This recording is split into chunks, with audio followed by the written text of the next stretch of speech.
So I gotta make a confession. I never played the original Subnautica. I know, there's like 12 of us out there. It's a game that always looked cool to me, but it also massively triggered my fear of the endless void of the ocean. However, when I saw the trailer for Subnautica 2 and that the game sold 2 million copies within the first 12 hours of launching in early access, it made me rethink overcoming my fears of the deep unknown. Now, there's really nothing else like Subnautica, a whole game set underwater with deep sea exploration, survival mechanics, base building, and a stunning narrative to tie it all together. Then of course there's the fear factor, the dark bottomless pit of suffocation filled with wildlife you're not going to see until it's 3 feet from your face. And despite my phobia, diving into Subnautica 2 has been a truly amazing experience. The gameplay throws you into the constant dilemma of trying to maintain your oxygen while swimming deeper and deeper into the ocean. And it does such an incredible job of making you want to explore further and further, despite the inherent dangers associated with it. The world is massive, there's tons of awesome resources to gather, the crafting is fun, and you get to build an epic underwater base. It's tense, atmospheric, and incredibly polished for a game that's probably going to spend another 2 to 3 years in early access. But despite it being so far from a finished product, what's here right now is an incredible accomplishment. Oh, and the game also starts with one of the most stone-cold, hardest-hitting title drops I've seen in a long time. Titan-class biosignature on the horizon. That's some massive alien coral structure looming hundreds of feet above the ocean and miles away. Now, something I really liked about learning Subnautica 2 is that it teaches you via gameplay and not some sort of laborious contrived tutorial. It basically says, go here, and you just start swimming. There's also plenty of narrative stuff going on setting the stage, and the minimal tutorials do a great balancing act of informing you without hand-holding you about the fact that you're playing a game. The second you jump out of a life pod, it feels like it's just you in a massive ocean full of crazy alien fish and plants. The opening moments make sure to keep up the tension while easing off the gas slowly. You only have 45 seconds of air while you're underwater, which limits the range and depth of your dives. At first, this feels like an incredible limitation. I found myself darting between cave entrances trying to figure out if it was worth exploring while I risked running out of air. But as I got more of a feeling for my limited air capacity, I got bolder and more riskier until eventually I got very comfortable diving deeper and deeper, while also keeping a watchful eye out for underwater air supplies like cracked air tanks or plants that belch air bubbles. The game gives you a handful of marked areas to explore as you progress and also encourages you to build certain items to aid your survival. And one of the cooler items is the air bladder. This is a refillable air canister that you can use to rapidly ascend. If you get enough speed underwater, you burst through the surface like a dolphin. And when I first figured out how this works, I must have done it a dozen times just to get that rush of flying 30 feet into the air.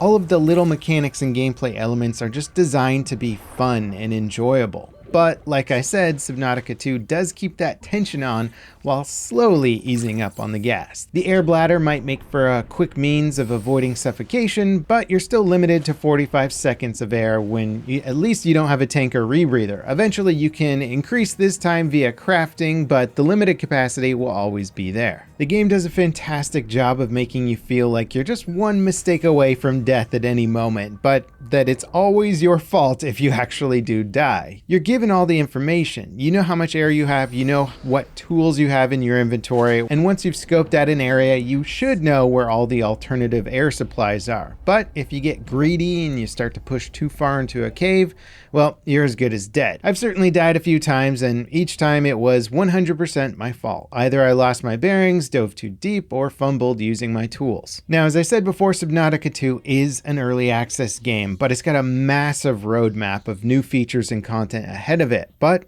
it's already in an impressive state. In fact, the game hasn't crashed or done anything that felt buggy to me yet. The only issue I've really noticed is that some of the schools of smaller fish don't quite look right or spread out enough. And this one time a fish got stuck with its back end sticking out of the water, and it looked a bit weird. But in general, the polish is downright impressive. Now, without question, one of the coolest elements of this game is building your underwater habitat. The big reason as to why building a habitat is even important is because it gives you access to a proper crafting station that lets you construct all of the items that you would need. Your starting life pods fabricator is damaged, so you can only build a small subset of tools and items. Once you build a hab and start outfitting it with crafting gear, it's really when the game starts to kick in a high gear. Now, it's impossible not to mention Subnautica 2's graphics. This is one of the most beautiful games I've played in years. Underwater environments are stunning. I mean, just look at these shots.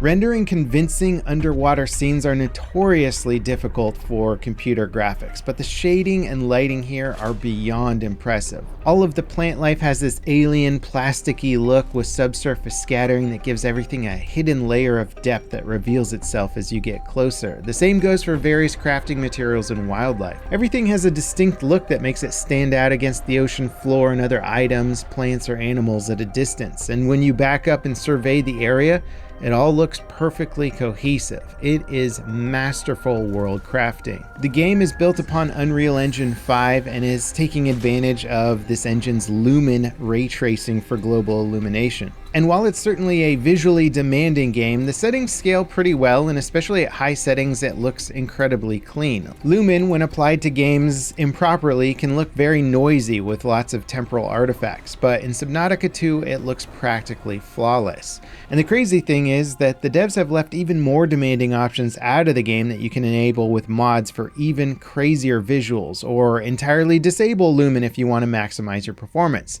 Also, the latest version of Unreal Engine just came out with an update that features massively improved performance for Lumen, so I wouldn't be surprised if the dev team does some engine upgrades to Unreal Engine 5.8 or beyond by the time they hit 1.0. I also got to give the sea life a shout out. It does look incredible. It's super interesting. Sure, there's lots of crabs and fish that don't exactly break the rules of what we consider to be underwater life forms, but man, do they look convincing, and they all have unique behaviors. There's so much thought that went into crafting an ecosystem here, and it just makes sense. You don't really question it. You see the animals behaving in cool, unique ways, and you go, oh, okay. Like, that's a unique life form, and it's responding as it should in this habitat. Now, once I got into the swing of things with all the tools like the wake maker and the air bladder, getting around quickly felt really seamless and fun. It's actually crazy how different the experience feels from starting the game to within a few hours of progression. There's a biolab you can find early on with a choice of passive abilities between slower air usage while stationary, or the ability that lets you swim faster along surfaces. That second passive made a huge difference on my mobility early on, so when I combined it with Wave Maker, it felt like I was a fish in the sea, which, I mean, yeah, I guess that's what they're going for. Now, I'm about a day into Subnautica 2, and it's clear that I'm only scratching the surface. I haven't even started doing deep sea dives, and the starting area is basically an underwater island that you can explore with massive drop-offs at the edge. I can't wait to dive deeper. Honestly, I'm surprised to say that, considering my phobia of the giant pit in the deep unknown. It does still scare me, but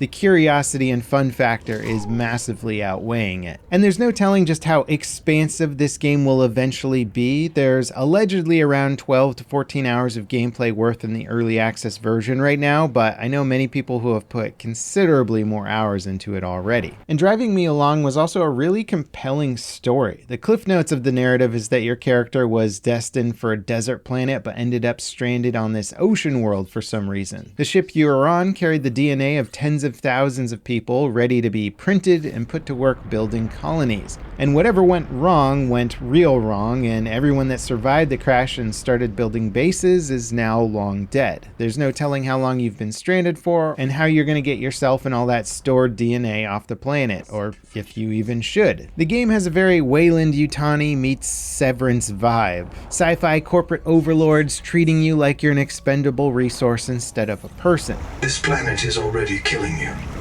We have to know if the life pod biobed can help. Find a convenient way to die. However the story ends up, I'm certainly enjoying it so far. Unknown Worlds have really gone all out and made one of the most impressive games I've played this year that could end up being one of the next great survival crafting games, especially since it supports online co-op. The original game had mods that enabled sort of a janky co-op experience, but this sequel is built from the ground up to support it. The only thing that's potentially missing is online matchmaking. Right now you can invite your friends or find a group of people playing on a Discord server or something like that, but there isn't a built-in way to matchmake quite yet. I'd be curious to hear in the comments if you have played Subnautica 2. Are you also afraid of the ocean like me? Are there people standing off from the game because of that fear like I did with the first game? Also, speaking of the first game, which was massively improved by mods, up next check out this video talking about the most impressive games that started off as mods. This list is incredible. You won't believe what games began their journey as mod projects. As always guys, thanks for watching, and I'll see you next time. This is Level Cap signing off.